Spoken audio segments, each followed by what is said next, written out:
Habang papalapit ang GMA Gala 2024 sa loob ng ilang linggo na lamang, maraming taga-subaybay ng showbiz ang nagtataka, mag-isa nga bang muli si Alden Richards tulad ng nakaraang taon, o may kasama na siya ngayon? Kasabay nito, nagsimula na ang shooting para sa Hello, Love, Again, ang inaabangang sequel sa romantic drama nina Alden at Catherine Bernardo na Hello, Love, Goodbye.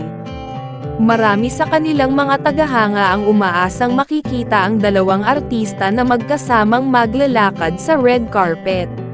Sa isang press conference para sa nalalapit na world tour ng Sparkle GMA Artist Center, tinanong ng Inquirer si Alden kung mayroon na siyang date para sa nasabing event. "I will keep you posted po, don't worry," sagot ni Alden habang nakapikit at ngumingiti ng nahihiya, sa kabila ng kilig na reaksyon ng mga tao.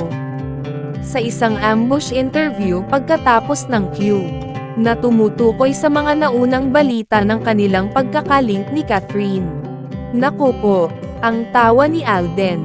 "Pero mag-a-update na lang po ako pag ready na," dagdag pa niya habang ini-escort ng kanyang mga kasama.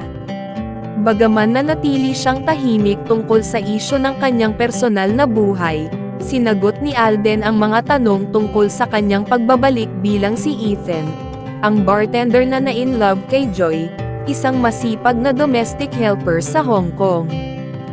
"I have realized that Ethan didn't really leave me. So it was easy for me to get right back in.